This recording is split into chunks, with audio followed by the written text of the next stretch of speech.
just after midnight. It's a brave new day. It's a Saturday. And I was talking to a new friend about the possibility of reaching into my bag of Roundy's fruit slice candies and pulling out a red fruit slice to start the day. But seeing as there is one green, two orange, and two yellow fruit slices in my bag, I believe in miracles and they happen all the time, but even I know well enough that I am not going to pull a red fruit slice out of this bag. I'm going to mix them up a little bit, randomize them. And I know I'm going to pick a yellow one today. Because yellow is, I don't know, my least favorite color on the rainbow. And it is good to be wrong. It is good to be wrong. Well, there's a 50-50 shot that tomorrow I get a yellow one. There's no denying it. Now, there's a saying, history often repeats itself.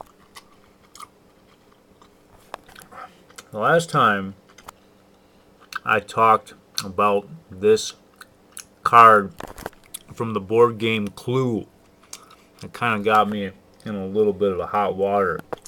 And it cost me a friend. Not a real friend so much as a Facebook friend. I tagged an individual on this photograph, and I think that kind of made that person uncomfortable. And in order to remove that discomfort, I think that individual removed me from her friends list, because that kind of is like getting rid of the problem that would take away my eccentric labels on the photographs that I put up on the internet. For example, if Michelle Obama was tagged on this photograph, she might say, "What? I don't get it. I'm a black woman," and be offended and then remove me as a friend. And then she would no longer be tagged on that photograph. But history does repeat itself. And here I am, once again, with my Mrs. White card. And every time I see this card, and every time I see a loaf of white bread in the grocery store, I think of a lady. And she is a single mom. She's an inspiringly beautiful woman too. Let's get that out of the way right away. Let me clear the air. And I think a lot of people will pay attention to this video because of that fact. Now, I've made it very clear in my life that my life is all about helping people. But people really seem to notice when I help the attractive single ladies / damsels in distress sort of thing. I think that people observe these instances of me helping people specifically because it looks kind of like I have an agenda. If you help a beautiful woman out with something, chances are you will gain favor with that person. And maybe that means I have an ulterior motive that isn't very noble at all.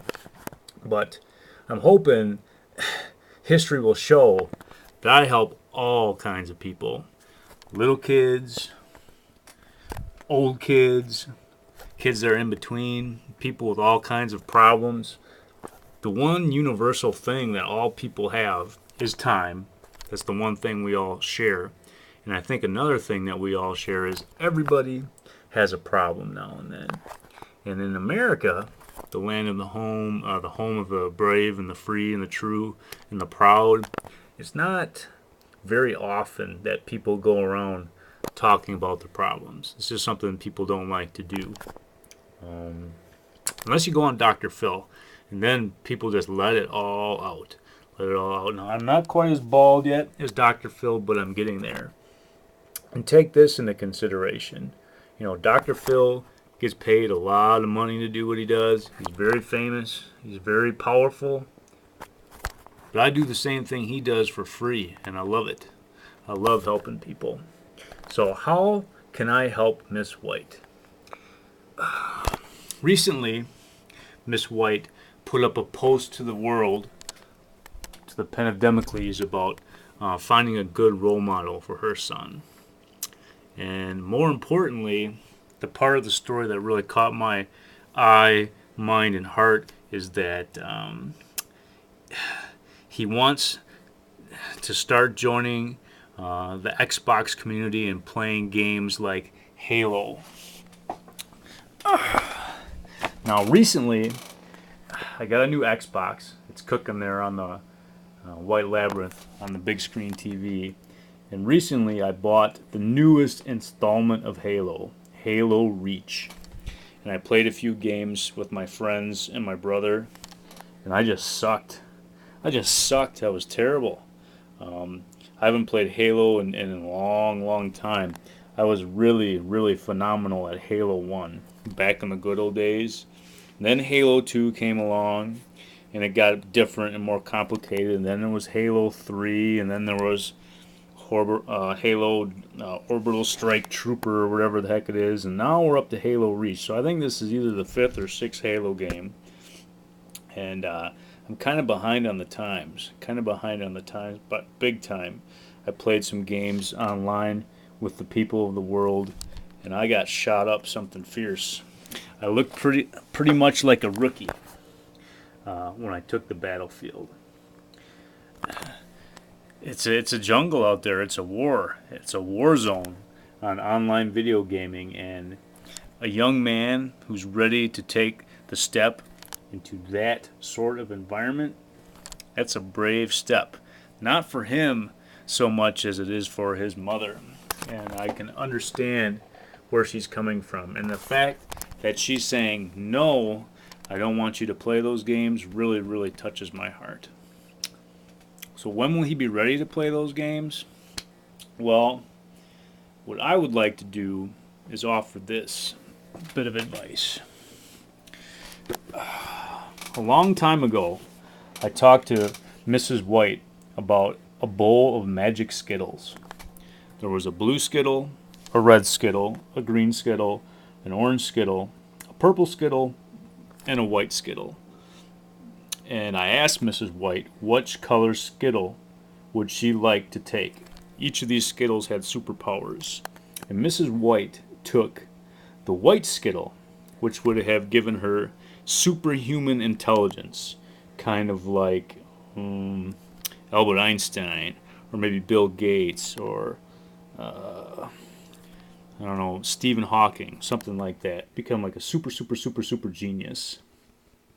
Now, if I was to teach my son to play Halo, if my son came to me and said, you know what, Dad, I really want to play Halo with my friends, I'd say, all right, that's fine. But before you do that, you're going to learn how to play chess.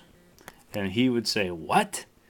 Chess sucks. I mean, there's no sticky bomb grenades, there's no fragging, there's no lasers, there's no assassination kills, there's no motion trackers, there's no fiery exploding death.